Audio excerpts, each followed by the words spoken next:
All right, what's up, everybody? What's up? I've got my friend Jared from the Blacklist podcast on with me tonight. Thank you What's so up? much for coming, Jared. Thank you. All right, we got a good one for you tonight. This is a really good topic that I feel like really needs to be discussed. So, we are going to talk about triggers. Oh my gosh, triggers. Yeah. Triggers really, really hard in the beginning, right? Yeah, it is. And you don't really know how to handle that. So that's kind of, you learn that as we go, you learn that as you work through your recovery. So it's kind of, Right. well, that's what we're going to talk about today. We're going to talk about, everyone deals with it differently. So there's not a right way Mhm. or a wrong way to deal with it. So that's what we're going to talk about. Yes. So if you guys are watching, so we've got the Blacklist podcast page, we've got my Facebook page, my YouTube page, and Jared's page all linked in right now. So Yeah. we are streaming from multiple places. So if you are watching this right now, drop in the comments which one or where are you guys watching from? What's your clean date? What state are you in? Let us know that you're here. I see Raquel. I'm guessing she's from one of your pages, Yeah. Jared. I can see the link. Yeah. She's from the Blacklist. Hi, Raquel. Oh, that's awesome. Hi, Raquel. Yeah, that's the only thing is you'll have to tell me who's on because I can't see. Okay. Can you see the comments when they I pop up? I can see now. Yeah, Okay, cool. Okay. All right. All right. She says, "Hi, friend. How are you?" I'm good. I'm good. How are you doing? All right. Doing good. We're excited to talk about this topic. We got James Johnson coming in with 15 months. Hey, Congratulations. that's awesome. All right. And Aaron, Facebook, 4322 from Port Dalhousie, Ontario. I hope I pronounced that Yeah, right. we got Canada in the house. Yes. Congratulations. That's awesome. Yeah. Okay, and we got Lucille here. Lucille, I got to connect you to Jared. I just love Lucille. Every time that we come on live, Lucille is with us all the time. So we really appreciate you and love you so much. I got to get you connected to the Blacklist podcast so you can connect with Jared as well. Yeah, definitely. All right, and we got Mary coming in from YouTube. I love it. All right, Mary. hey, Mary. Oh, look, and we got Danny Shannon on. What's up, Danny? So, if you guys don't know yet, I did make a link for this. Danny and I are actually going live next Thursday. You guys have got to check it out. It's going to Nice. be awesome. Awesome. I'll have to look at that. Yes. Hi, Danny. Says, yeah, the Sonya. That's right. Yeah. Okay, Nikki from Columbus, Indiana, 21 years. Oh, Wow, that's awesome. that's amazing. Danny says, Here, I think 4.5 years is long, and I can't wait to get to that. you know what? I had somebody tell me something a long time ago, and I just want to share, not that long ago, but somebody shared with me when I had like a year clean, and they're like, you don't want to like have all these years clean because by the time that you get to 21 years clean, you'll be 21 years older, So enjoy it while it lasts. that is very true. We'll get there eventually. Yes, enjoy the journey. All Uh, right. Danny says hi. You have to link me up with Danny. Yeah, definitely, definitely. Danny, I should connect you with Jared for your podcast because he has a really amazing story. You've got to hear this guy's story. Definitely. Okay, John Reyes from San Jose, California's clean date is March 19th. Thank you for your Hey, service. Why, thank you. you got to start somewhere. Right, that's awesome. So proud of you. Oh my gosh, I'm so proud of you. You're coming up on 30 days. Yep, that's awesome. Yes. Oh, that I always get so excited when It's somebody's in their first 30. exactly like when I go to these meetings and they do chips and stuff. Like it's nice to do the the years and stuff, but it's the 30 days. That's the hardest part, and that's what it almost makes me have like tears of joy because it's just so awesome to see that. Yes, it is. I totally agree with you. And John, you want to stay on tonight because we are going to be having a good discussion that will help for sure. Yep. All right. And let's see here. All right. We're going to move into our topic here in just a moment. Oh, Kristen says the best thing I've done in 2023. Awesome. Oh, The best thing she done. She was just talking about this with her counselor, and she needs to start writing down her triggers. Yes. Yes. And we're Yes. going to definitely jump into all that. So it's definitely, if you're on here, stay tuned. Yes. All right. Alyssa, clean of pain for 3 years due to a relapse after 3 years fighting to stop. For six due to my daughter. Oh, girl. Well, you know what? I'm really proud of you, and I'm so glad that you're here. It ain't about the fall, it's about how you get back up. Amen to that. And Nikki says, thank you. It wasn't easy, but I couldn't have done it without God. Yes. Yes, girl. Awesome.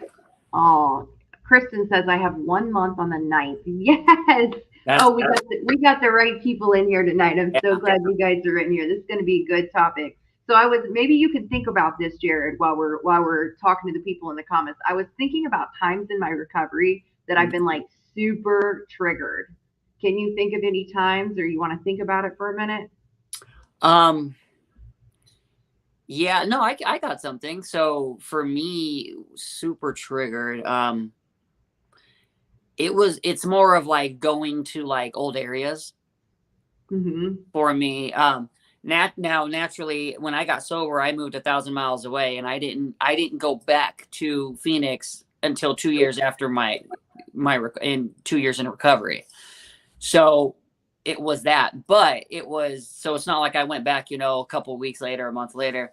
But even then, like when I moved back there from Oregon, before I moved out here to New York, when I moved out there back to my hometown, I was like, oh, this is good. I got this. I got 4 years under, yada, yada, yada.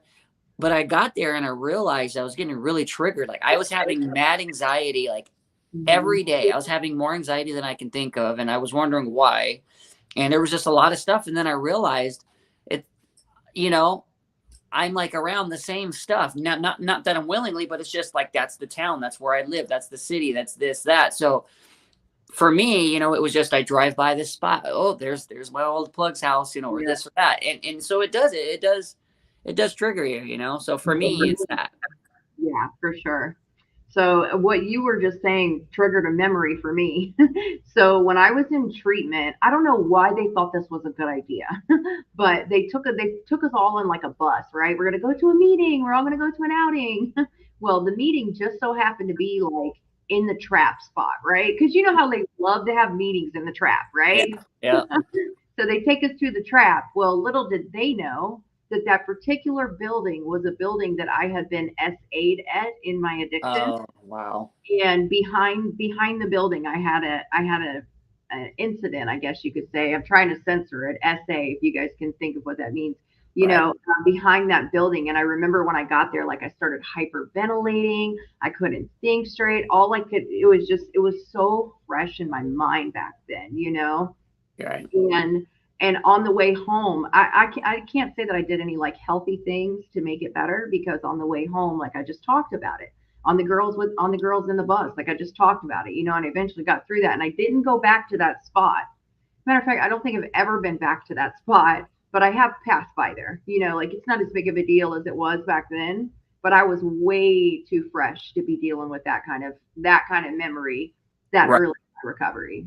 Yeah, and you don't. And again, like I said in the beginning, there's no right way or no wrong way, that you deal with it. But it's going to hit you at different stages. Even at 21 years, it's going to hit you. And so it's all matters on how do you handle the triggers and how do you deal with that.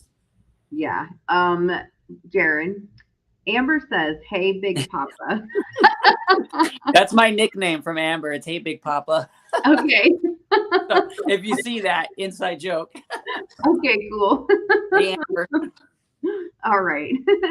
It's good to see you, Amber. We're glad that you're here. Yeah, and Amber, she's doing a lot. She's doing a lot of stuff with her group and whatnot. So she's Awesome. I'll definitely have to link you up with her. Yeah, I would love You that. and Jamie, you and Jamie definitely, because Yeah, it would be really awesome. So I would love that. Amber, if you want to, I don't know if you like tell your story. If you want to tell your story, you're welcome to come tell your story on my YouTube channel. Always looking for stories. Anybody that's on here, if you want to share your story, I'd love to have you. And so would Jared. We both would love to have you. yes, definitely. Okay, Trina says 11 months and 3 days. It's a beautiful day to be clean. When I speak of this in meetings, there's mixed messages that triggers are not real. What? I Triggers are real. I don't understand what would be the confusion in that. Yeah. It's not like you get clean and then you just never get triggered. I mean, come on. Yeah. Like it And doesn't that's, go away. yeah, we don't get cured like that. I mean, it's a nice like thought, but it just does not happen that way. Yeah, it would be nice. It would be really nice. And here's the other thing that the very real thing about that too that I've read, and you tell me if you agree with it. I've read that somewhere it said you are responsible for your own triggers, Yeah. and so that could be taken good and bad by some people. Hmm. But in the end, like I read that and I was like, dang, that's like a good heavy hitter right there. Like where we are responsible for our triggers because it's our recovery.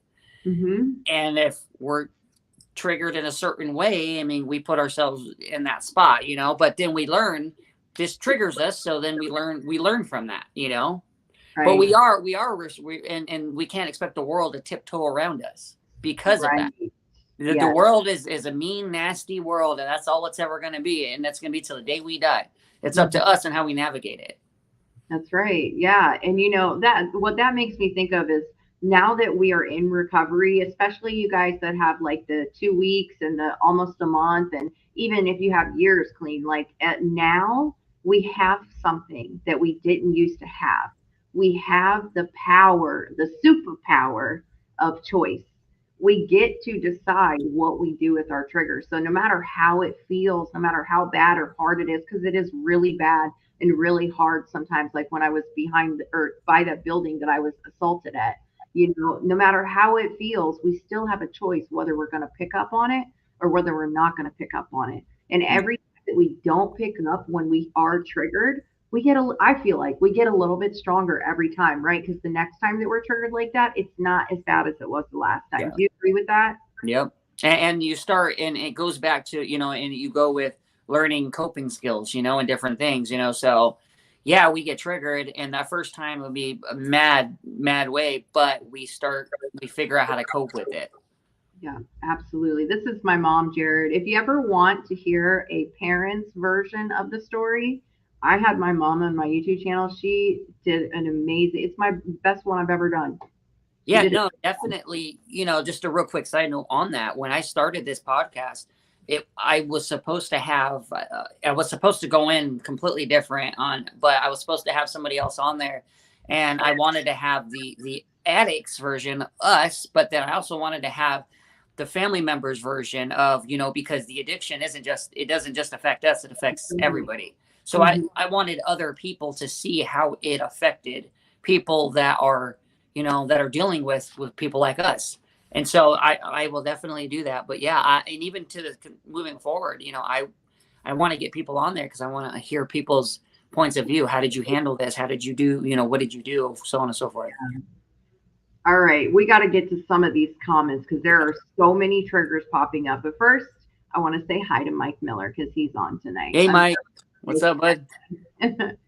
Okay, I'm going to try to get to these comments now. So what about using dreams? We have this is a trigger. I don't care what anybody says. That's a trigger, especially in the beginning. Has anyone had a using dream and woke up feeling like it? What the heck just happened? Oh yeah. I mean, I don't have them all the time, but I do have them, but I never actually use in my dream. I do everything I can to use, and right before I'm about to use, I wake up. So I've Mhm. never actually used, but it has woke me up and dazed and confused, like what the hell, like what's going on? Like, come on, I'm this far in my recovery. Why am I having this? Yes. And what about that? That's another good one. I should be this far, or I Yeah, shouldn't be this far behind, like the shoulda, coulda, wouldas. Well, here we are right now. This is exactly where we're supposed to be in this yeah, moment. I yep. personally feel like using dreams are the brain's way of healing and coping with. Sorry, my uncle just walked in the door with his phone's ringing. No, it's okay.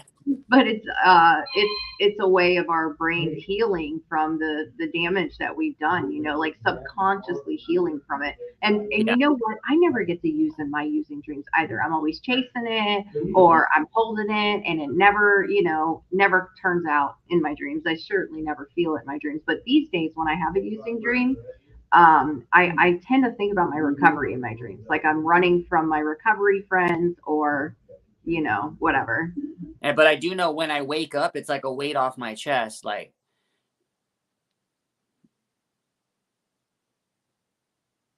you're good. I knew you had to.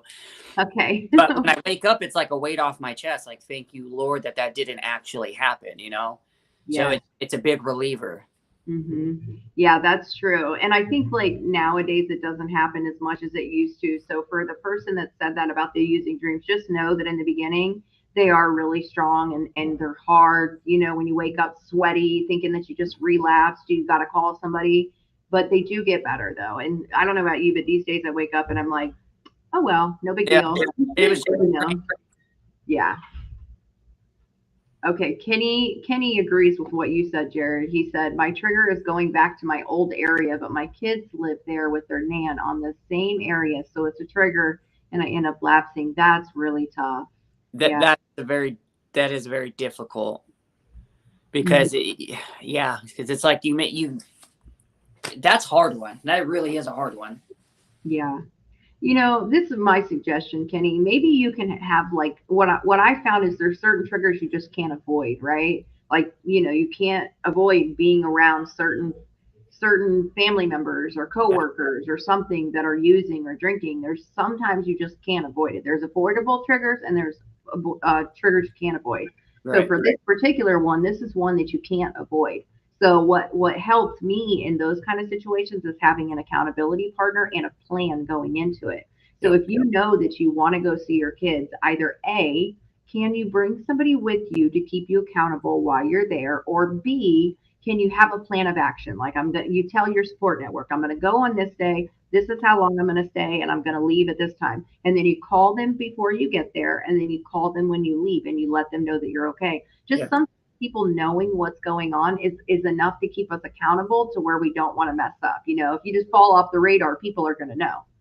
I agree with that 100%. I was going to say that. Yeah, just even if you have to make a phone call or if you feel like you're in that moment of weakness or something, but definitely pick up the phone, or have somebody with you. That's the biggest thing. Yeah. Oh my gosh. Amber says she just got off of Suboxone after 9 years. That is amazing. Yeah, she's got a story. Amber's definitely got a story, and she's became a really good friend of mine, and so she's definitely she's working it. Awesome. Amber, you got to send me a message after. I'd love to hear your story. And she says, "You will be next. I owe it to my group, then Jared, and then I can go on yours." Oh, that's so cool. Yeah, I'm still waiting on her for ours, but she's working in her own time, so Yeah, I totally get that. Totally get I that. don't rush her. Yeah, I understand that. Jessica said, "I'm so glad I finally caught your live." I'm so glad you did too. Okay, Amber, and then we'll go down to the next one. She says, "I can relate to all of this so much. I literally didn't deal with anything or feelings on subs till I got off, and I'm triggered everywhere I go, and I didn't even use here, so it could be a lot to deal with." Yes. Were you ever on the MAP program, Jared, and got off of it? So no, so I never did Suboxone and methadone, but I am still I'm tapering off of kratom. So like I got on kratom when I got sober, and again, to each their own. Everyone wants to believe what they do, but for me, it saved me. Just like Suboxone helps people and this and that, it helped me. I've been on it my whole recovery, so it's something I'm working on. That's something in my personal life that I have to do, but. I know that I'm working on, getting off and tapering down and whatnot. So, Right. I don't know if that's considered Matt, but that's what I. Yeah, why not? Yeah, Yeah, I would think so. It and, is, you and know. that's actually something Amber is helping me. She was helping me work on was No. being able to do that. All right, I love that, Amber. Yeah, so I did do the MAP program for years, for many years actually, and I didn't realize until I got off of it how much it was helping me. Like had gotten used to the way that I was feeling, and I didn't think it was working until I tried getting off of it, and then I realized that I was I didn't get sick. I didn't ever get hot or cold. I had energy. Like it helped all those things. And I didn't realize that those were working until I stopped. So I can relate to what you're saying, Amber. When I got off of the methadone, I wasn't on subs. I was on methadone. And when I got off of the methadone, I mean, it was really rough. But I will say this, it got better. So I don't know where you're at with it. I said you just came off after 9 years, so I don't know how long you've been off of it, but I know that it gets better slowly, Yeah, slow, steady. I'll let her tell you, if she chooses to. I'll let her tell you in the comments or privately, but she's doing it. And I'm working on that too. I mean, that's something for me too that I can't wait for. I can't wait to not have to take a dose, in the morning so I can feel better, but again, I mean, it's just all about, there's not a right or wrong way to recover. Mhm. And we can't shame each other because we recover differently.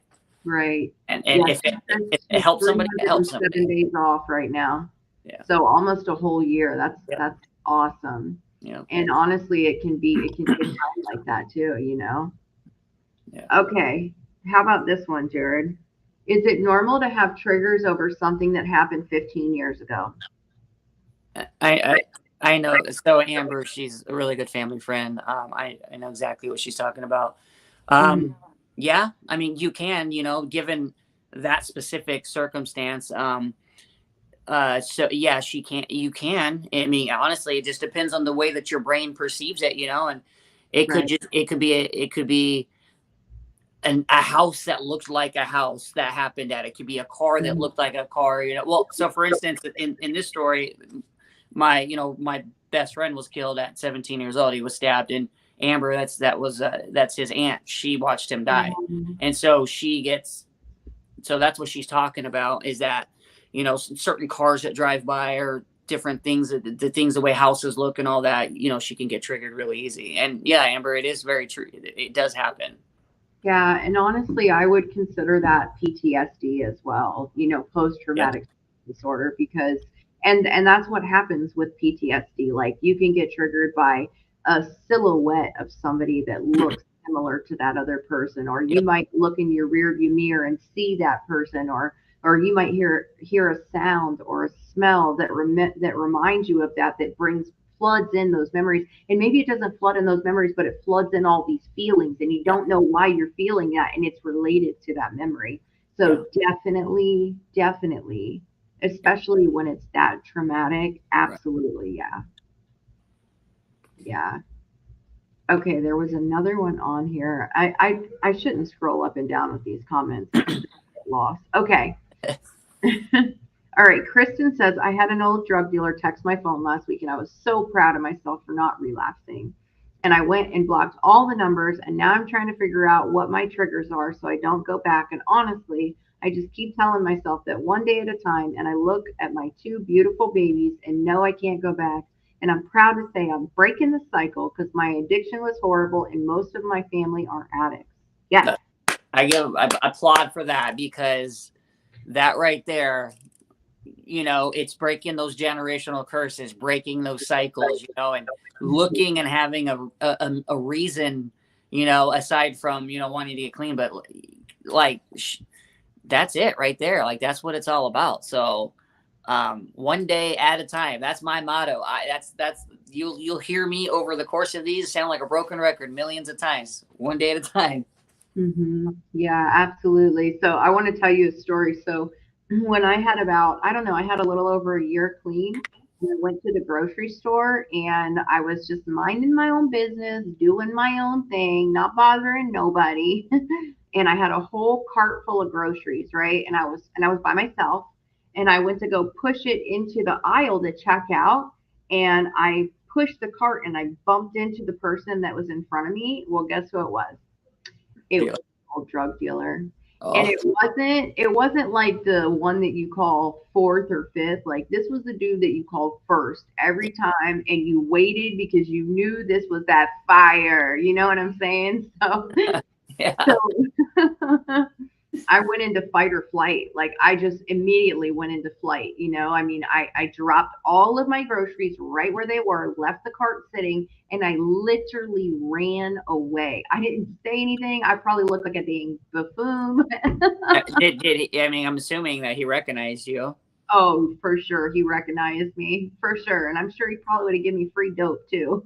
And that is why I ran. And that's the thing. It's like, man, when we run into somebody like that, and it's just like, Lord, it's what's Yeah. gonna happen, like you said. Mhm. I mean, like, you ran, you did what you felt you had to do. Yeah. And actually, like when I got to the car, I called my sponsor at the time. She's not my sponsor anymore, but I called her and I talked to her all the way home. And I was in flight mode all the way home. When I finally got home, I hung up the phone with her. And then as soon as I hung up, all of the feelings and the thoughts came just crashing in. And I'm like, well, maybe I should have just said hi to him. He probably just wanted to see me and just see how I'm doing. And Yeah, you right. really good dope. Like all of those thoughts came in after that. But I was Yeah. proud of myself because I didn't act in that moment, just like you, Kristen. So good job with that. I mean, on a side thing, I had something similar like that happen, but I failed. But this was about 2 weeks into my first time I tried to get clean. yeah, And and I'm minding my own business, detoxing, doing this number, blah blah blah, and then my I get a call from this unknown number, and I answer it. It's my main dealer, and he was like, "Oh, you need, right?" I was like, "No, I don't." He's like, "Yeah, you do." And I was like, "No, I don't." And I hung up, and about 10 minutes later I called him back and told him to meet me. And it's yeah. just like, but of course I was very, very, very fresh into, Mhm. like I was still, withdrawing and detoxing and all that. So, but I've never had that happen ever. I've never had anything like that, thank God. But still, Yeah. it's a scary thought, because it's like, how are we Mhm. going to do that? How are we Yeah. going to react? Isn't it funny though when you try to get clean how all of a sudden all your old drug dealers want to call you and offer you free drugs and then next thing you know you run into somebody that's got like a big fat sack and it always happens when you're trying to do the right thing. That's why when I moved to Texas, I deleted my Facebook. I threw my phone away. I got a flip phone just for like work purposes.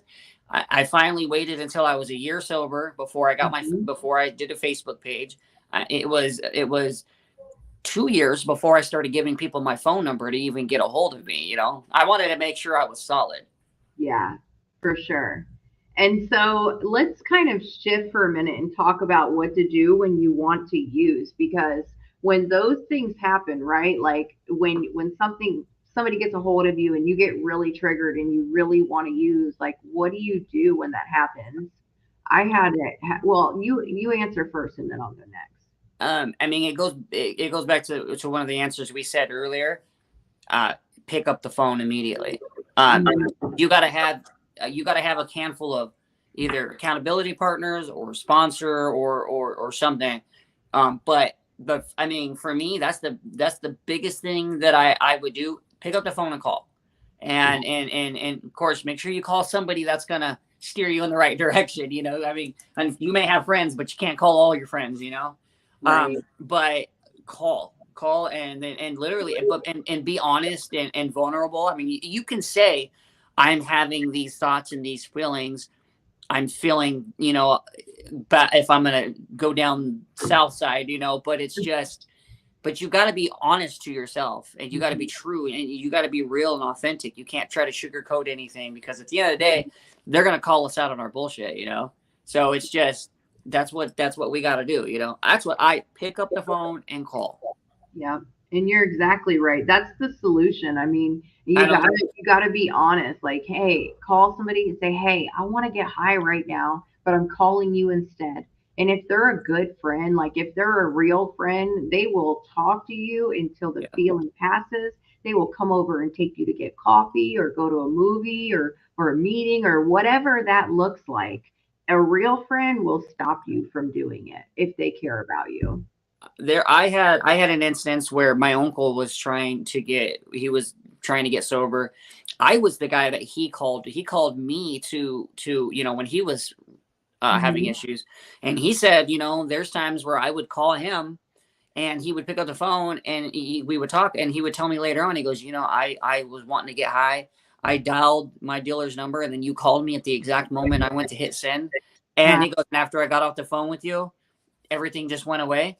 I mean, that's God right there, at the end of the day, God. like honestly, and it's just like that, it's amazing what one conversation and one real true conversation with somebody can change your Mhm. whole thought process. No doubt. That's God right there. And that's so cool how that stuff happens. And we have a saying in recovery that there's going to come a time when it comes between you, your drug of choice, and your higher power. And you're going to have to make a decision because sometimes maybe it's 3 o'clock in the morning and nobody's answering the phone. Maybe your phone is dead and you have an incident occur. I mean, sometimes you just don't have Yeah. the option of reaching out and you have to make a decision. But again, like we have a choice today. If you're clean right now, you have a choice, and that choice is a superpower. That's why I always say it's a superpower because you get to create your destiny from the decisions that you make, right? If you make the right choice and you choose not to pick up, you'll make it to the other side. If you don't pick up, you won't get high. So yeah.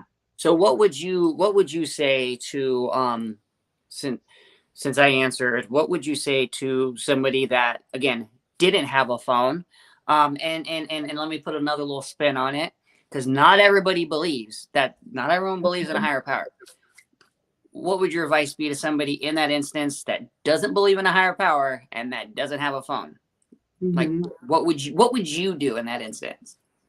I think the first thing, and this is another tool without the higher power being involved, is playing the tape through, right? Because whenever I think about wanting to get high, and this is what I still to this day use, right? I think about my worst moments in my addiction.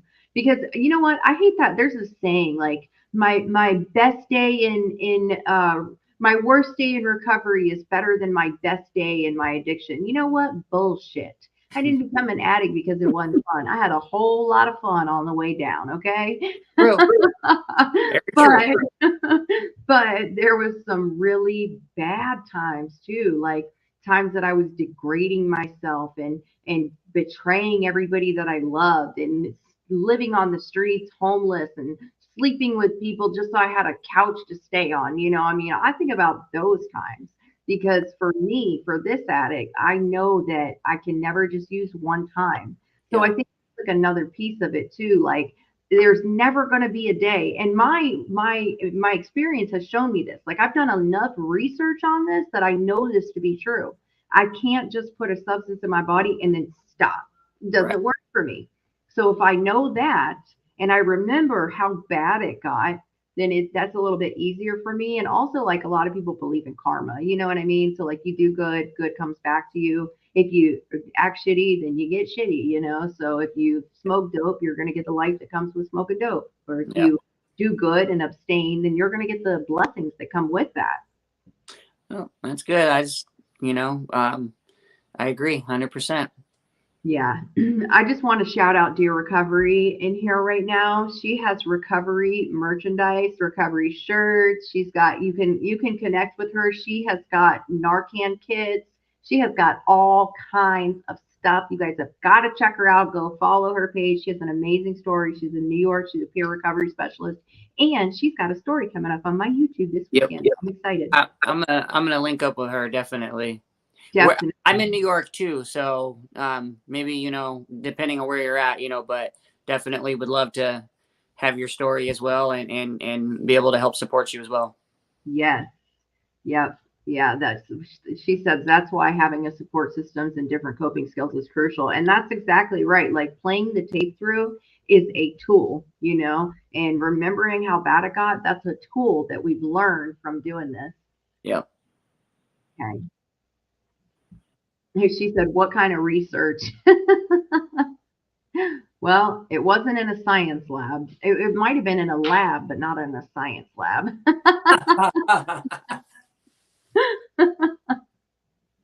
Yeah, go take the aluminum foil off, please. Okay. We have a couple of comments here we'll address right quick. Oh wait, okay, we'll go with this one first. Okay, Kenny says, I'm in Sheffield, England, And I just want to say that I love this live chat and can we have more, please? Because it's such a good help for me. I was on Suboxone injections what I had once a month. My drug worker dropped the ball and I've not had another for 2 months. My worker called saying that I had done it because I had been 2 months, but I was withdrawing and I was taking co-commodol. I've never heard of that. Should I go back to my worker and go back to my injection? My main concern is that I don't want to go back into. I can't see the very end of this, but I know where you're going with this. And that's kind of a hard question for us to answer, like what's best for you. But I can tell you that if it was working for you and you felt stable and you were happy and you were able to do the things that we do in recovery, like be a productive member of society and have restoration in your life and obtain the things back that you lost, and that was working for you and you didn't go off of it by choice, then and if you're withdrawing now and that's leading you to possibly relapsing, I would say just weigh out the pros and cons in that. What do you think is best for you to do? Yeah. Yeah. I mean, because remember, at the end of the day, we're not doctors. So we can't say but Right. you nailed it right on the head. If it's something that was working for you and again, you didn't go off of it willingly, and you Mm-hmm. feel that you're going to be walking the other way, then I don't see an issue. If you feel that you're strong enough, though, to not be on it and be able to walk a straight and narrow, then so great. But at the end of the day, that's your decision to make. Only you know that. Yeah, yeah, I agree. Totally agree. Justin, Sylvia says the real triggers are the things I conjure in my mind about everyday issues. My mind is always trying to reset me to a constant state of restlessness, a state of dis-ease. I should say this. They said that what's going to happen at the post office. My relapse is leaving my space of emotional sobriety. When I'm outside of that for long periods, then I need the substances. And that's so true. Let's talk about that, right? A relapse happens way before you put a drug in your body. Way before it just doesn't have. You just don't wake up and just relapse. Oh, sorry. Yeah, you don't wake up and relapse. There is a series of steps that happens, and you once you start learning triggers, different things like that, you'll eventually learn it. But we don't just wake up and be like, "Oops, I slipped." Hmm. It happens one after another until we actually do it. Yeah, and it's very subtle, right? It always Yeah, starts out with little subtle things, and that's why we right. have to be very self-aware of what's going on in our lives because recovery is mental, spiritual, physical, and emotional. And just when like a relapse happens, it goes the opposite way. Spiritual, mental, or spiritual, emotional, mental, and then physical. And physical relapse is the last part of it. So when your spiritual condition isn't good and you get all in your emotions, you're acting out in anger and resentment and fear, and then you're mentally obsessing or glamorizing or talking to old friends. Next thing you know, you picked up. And this goes back to our last live that we did about treating every day as day one. Because Hmm. like you said, it's learning all those little things. And if we're on our A game and we're treating every single day like it's day one in our recovery, we should be on top of that. So that's why it's so vital to do that. Hmm. And if you do that, then you'll already start cutting out pieces. But again, it's very, very subtle. It's not going to come and hit you in the face. Yeah, and I mean, this is a good. I was just getting ready to say something, but I see Mike's comment just popped up, and this is a really good point as well. Yep. Complacency is the number one killer in addiction. I totally agree with that. There's a lot. My favorite line in one of my recovery literature is complacency lies in the gulf between desperation and passion. So, what that means is that when we first come into recovery, we come here because we're desperate, right? I tried every other way. I tried only using on Saturdays. I tried selling drugs. I tried, switching substances. I tried all these different things and nothing worked. I always went up in the rock bottom. But so I finally tried this way of recovery and find the path that works for me. But then I get my life back and I gain a little bit of weight and I get a little bit of sleep and my family trusts me again and I got a job and I got a place and I got a car and I got all these things. Yeah. But don't I haven't found what I'm passionate about. I haven't found what fills my soul. And that's where you find complacency at. Yep. Mike and I actually, I think next week we're gonna be doing a live on being on complacency. So Really? Okay. and that, but again, like all that right there between the last three things that we've talked about, all ties into day one, not being complacent, the trick, learning our triggers, everything goes hand in hand at the end of the day. And again, it's for these people that are newer in their recovery, you got to find what works for you. What works for you may not work for somebody else, but it works for you. But this is where you learn what your triggers are, what your coping methods are, different things, so that's why we do these things. We do these things to help others, because we were in your shoes, and at the end of the day, we still are. It's just we're in a different level, but we're still doing it. That's right. That's exactly right. That's exactly why we do this. And it helps us to help you. So, I mean, that's the way that it works. And for me, that's what I'm passionate about. I found passion in helping others. It helps me to heal from the things that I've been through by helping somebody else go through those things that, not that I want anybody to go through something bad, but to help them get to the other side of it. That helps me because all of the stuff I've been through doesn't have to be just in vain, like it can be Yep. used for purpose. And that gives me hope and strength. So, yeah. Yep. All right. We got Kristen on here again.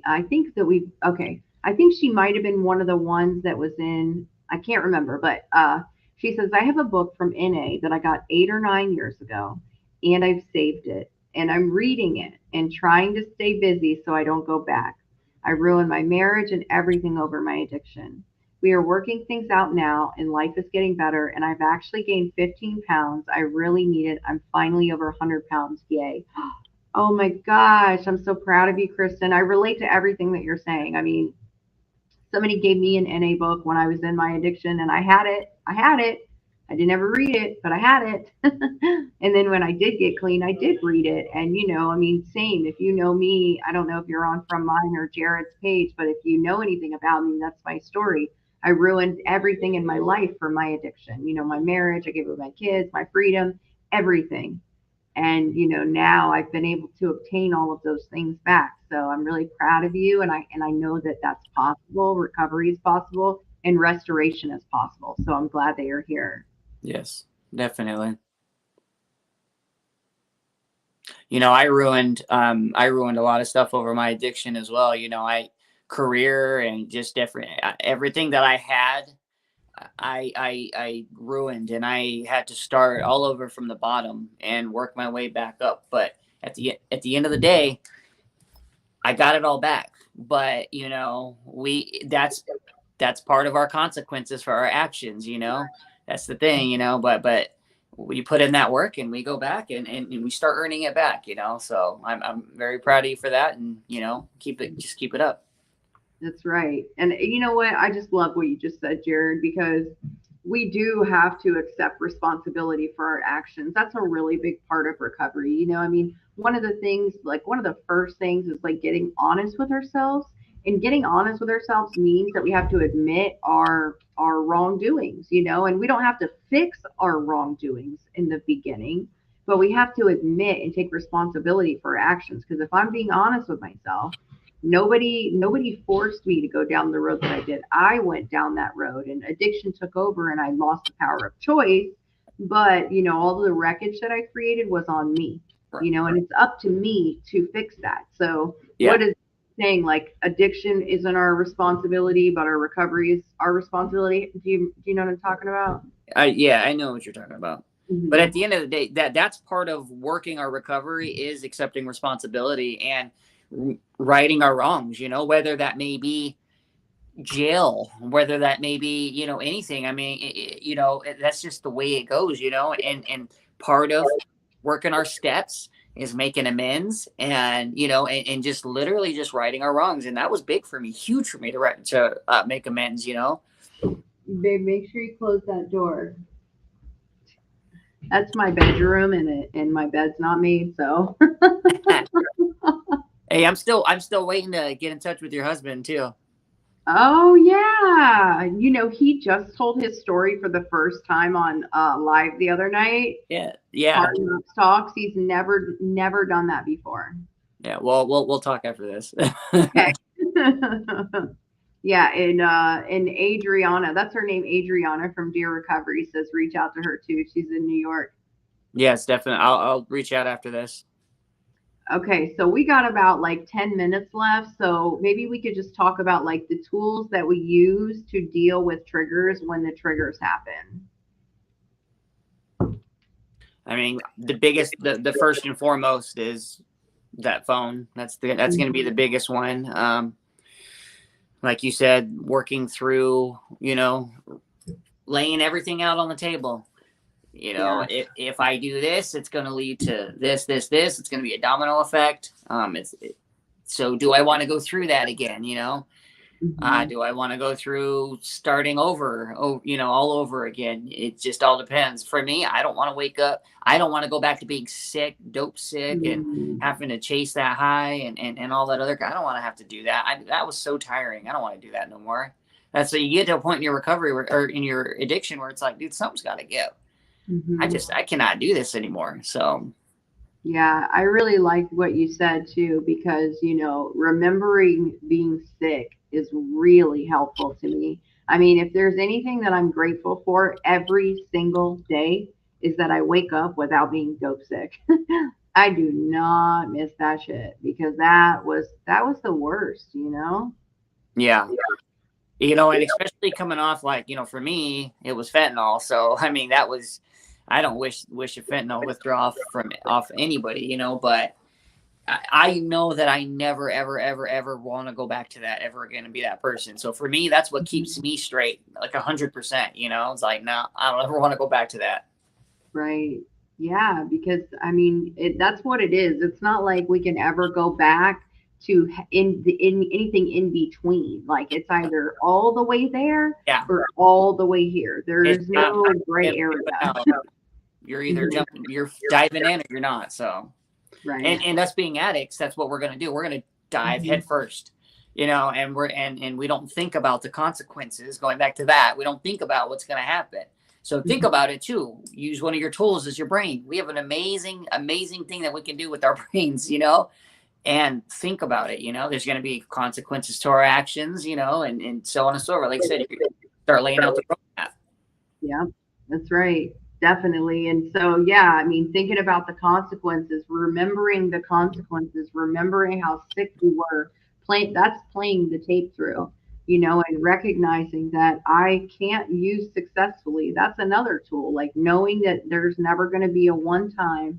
And if Yeah, I do use, this is where I'm going to wind up, and a couple of other things that we've talked about since we've been on here, it's calling people. yeah, Like they say that it takes 6 people to carry a casket, right?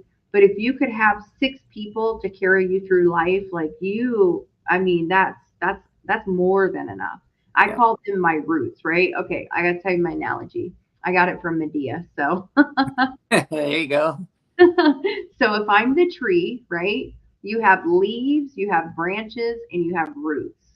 So leaves are like, your acquaintances, the people that come and go when the wind blows. And then you have your branches, like the people that you think are there, you think they're solid, you think they're strong. But when the storm comes, they break off and they go their own way. Yeah. And then you have your roots. You only need a couple of roots to have an enormous tree.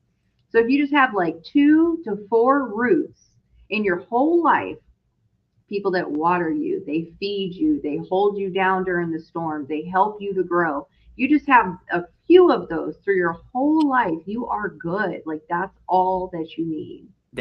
I like that. I really do like that. Medea, Tyler Perry, very very inspirational. Yeah, I know. That's really no, I like that. That's really really cool.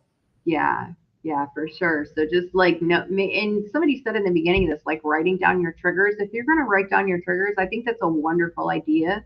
Just so that you could, when you put things on paper, there's power in the writing, but also Yeah, write like your coping skills too. So maybe yeah, down, like, who is your support network? Who are those 3 to 5 people that you're going to call if the shit hits the fan, or if you're feeling like you're feeling froggy and you're going to run, who are those people? That's why, yeah, journaling is very, very, I mean, like for me it's music. I write music.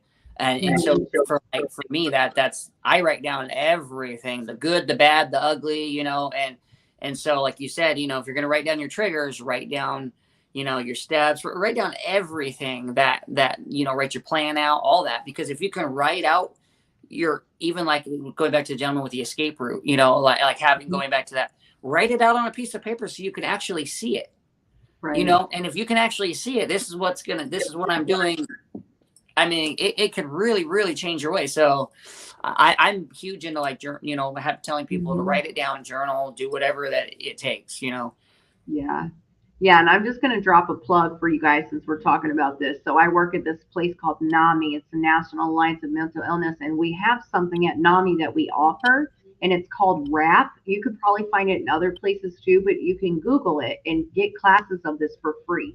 It's WRAP, Wellness Recovery Action Planning.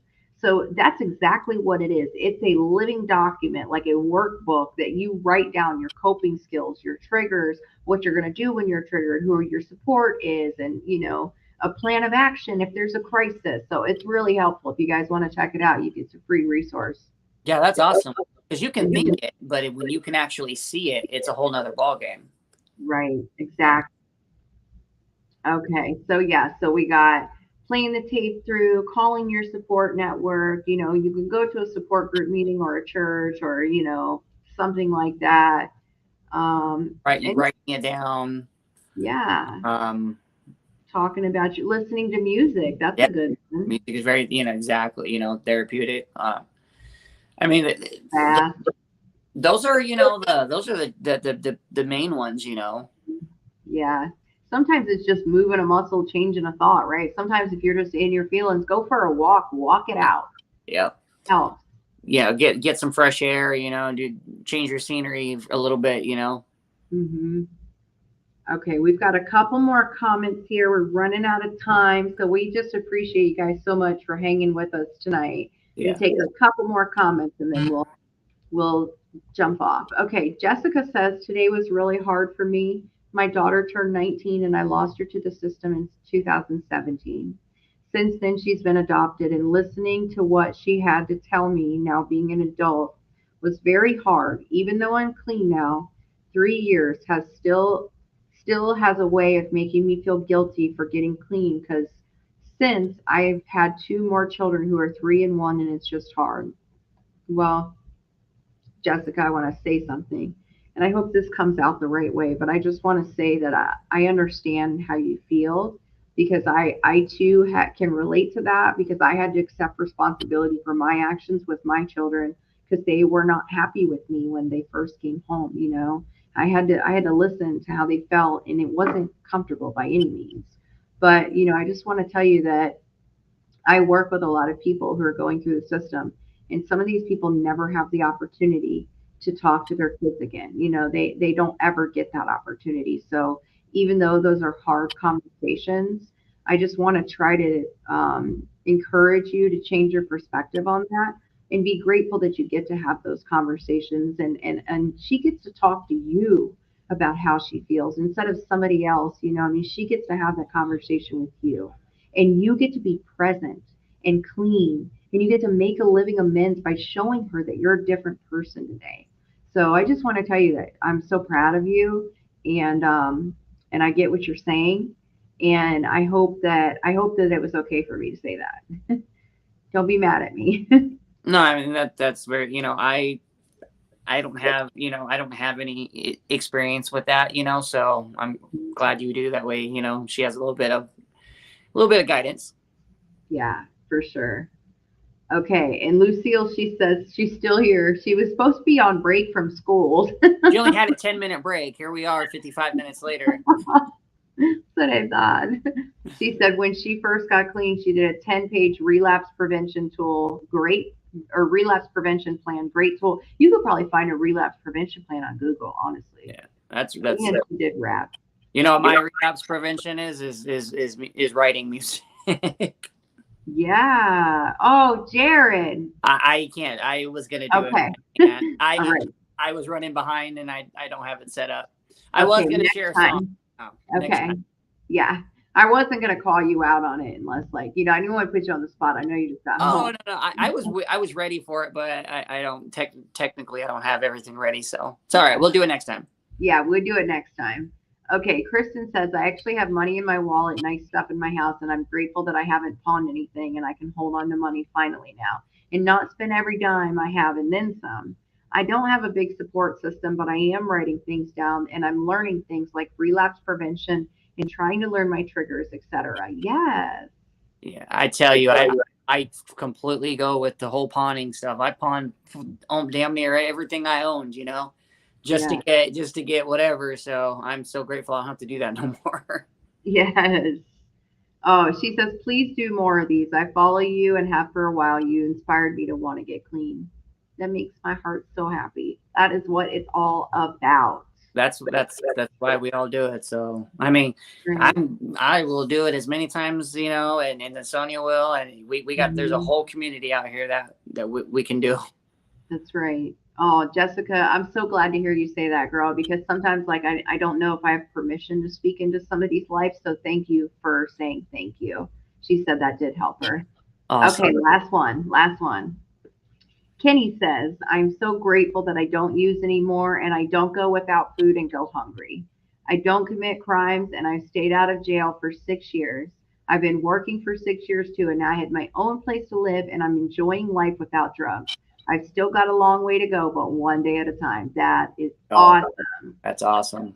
That's like Congrats. a whole gratitude list right there. I love it. Yeah, that's another thing for people. Write down everything that you're grateful for, and just look at it on paper, and then you realize that you got a little bit more than what you thought you had. So, Yeah, you might think you might be down when you're kind of in that instance when you're feeling down. Look at that list, and it'll remind you all over again what you got. So don't so that's just a great tool. absolutely. All right, you guys. Lucille says, good night, Sonya and Jared. Send me Jared's info and I'll come on the Hope Shot. Awesome, Lucille.